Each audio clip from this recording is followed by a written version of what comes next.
qual que é, em linhas gerais, pastor Washington, o panorama geral da infância na população brasileira? Pastor Serginho, nós tivemos muitos avanços nessa questão no Brasil. Não só o desenvolvimento social e econômico, trouxe também um desenvolvimento também para esse público, a infância, que é uma nutrição. A gente tem aí índices cada vez menores de mortalidade infantil, crianças mais inseridas em ambiente escolar, alfabetizadas, um pouco mais de instrução aí a família nos cuidados com a criança. Então tivemos muitos avanços que alguns anos atrás eram situações graves no nosso país em referência à infância, esse período da infância. Mas nós temos um cenário global que é preocupante, que também o Brasil faz parte dele, que é a exposição vulnerável de crianças ao meio virtual, que pouco, às vezes, os pais dialogam sobre esse assunto nas suas casas, as igrejas também. Eu tenho promovido nos últimos 10 anos uma reflexão sobre esse tema, a criança inserida em ambiente virtual e levando a uma reflexão sobre a vulnerabilidade psicológica desta pessoa em desenvolvimento, que é esta fase, a infância. Por exemplo, há um consenso unânime na academia, no mundo inteiro, sobre os principais problemas relacionados às parafilias, ou seja, aquele comportamento sexual não aceito socialmente como comum. As raízes estão nas precocidades da infância. Então, uma criança inserida precocemente em contexto de erotismo, de atividade sexual, uma instrução equivocada em sala de aula que pode ser abusiva, como a gente tem infelizmente também no Brasil, isso vai refletir no desenvolvimento dessa criança, vai refletir não só na identidade, mas também em transtorno de comportamento. Estão muito mais expostas, porque vivemos na era da informação, elas estão muito mais expostas a esse tipo de situação de risco, até porque por desconhecimento, especialmente dos pais, né, Washington? Pois é, falando de mídia, por exemplo, nós crescemos, a maioria de nós que somos pais hoje, sem este ambiente. Nós não tínhamos um ambiente de internet, não tínhamos WhatsApp, Facebook, não tinha. A internet no máximo uma televisão. Isso aí. Mas a televisão... Com limitações, né? Isso aí. A TV, ela nos conduzia ao interesse que estava por trás ali da programação. Ou seja, nós éramos condicionados pelas notícias e etc. Mas a mídia da internet, ela nos faz interagir com a informação. As pessoas, elas se relacionam com a informação.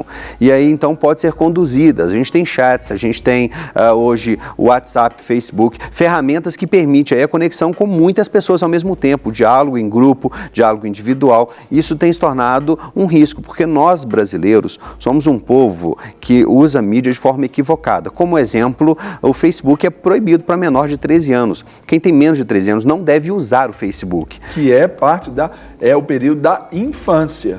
Até os 12 anos. Isso. No Brasil, 12 anos já inicia-se a adolescência no aniversário de 12 anos. Mas uma criança que interage com isso, ela não consegue calcular ali e concentrar, falar, pensar sobre os riscos. Então ela vai fazendo, ela vai interagindo e quando percebe foi enganada, seduzida, enviou uma foto que não deveria, acessou um link que não deveria. Adicionou quem nem conhece. Pois é. Imagina quando os pais, por exemplo, vão a uma praia, a um clube e colocam foto dos filhos com roupa de banho.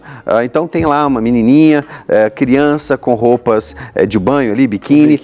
E para os pais aquilo é uma coisa legal, bonitinha, divertido, compartilhar com a família. Mas coloca de forma pública e nós temos pessoas que, por passarem problemas também na infância, desenvolveram a parafilia chamada de pedofilia, que é a atração sexual de um adulto por uma criança, vê a foto, sente atração e começa a perseguir, começa a ficar vigiando, monitorando aquele perfil. Imagina que tem uma foto, pastor Serginho, da criança na escola. Então tem lá a foto com a marca, o logotipo da escola.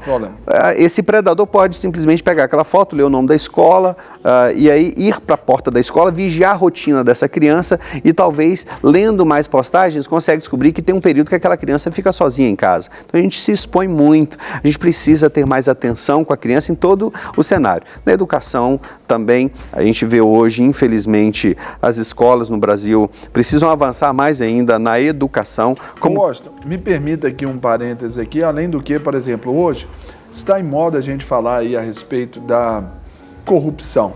Somos todos contra a corrupção, show corrupção, fora corrupção, não é isso? Isso aí. Só que, por exemplo, quando um pai autoriza seu filho a criar uma conta, por exemplo, no Facebook, tendo ele menos de 13 anos, ele já autoriza a corrupção naturalmente. Por quê? algum dado ali, especialmente esse de data de nascimento, ele é adulterado. E isso é uma corrupção. O pai torna-se conivente com a corrupção na vida do filho, e depois não adianta chorar as pitangas. Muito bem falado. Lembrando que no contrato do Facebook, é importante a gente ler os contratos. No artigo 5º e o inciso 4º vai dizer que se você for menor de 13 anos, você não deve usar o facebook.com. Não é nem criar a conta, não deve nem usar essa conta. E uma curiosidade que o WhatsApp também tem sua idade, ou seja, precisa ter idade mínima ou consentimento por escrito dos pais.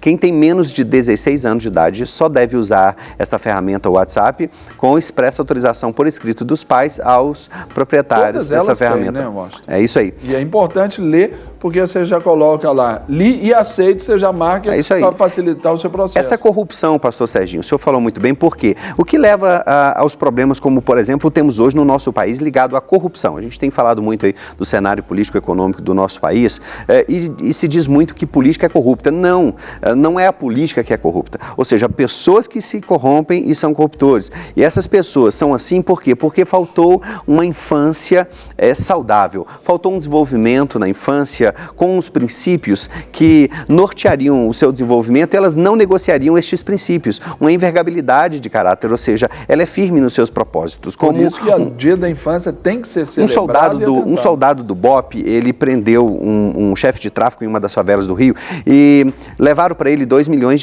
para ele poder soltar aquele chefe de tráfico. E eu lembro da declaração dele. Ele disse assim, a repórter perguntou por que ele não aceitou. Ele disse, porque eu aprendi em casa, desde criança.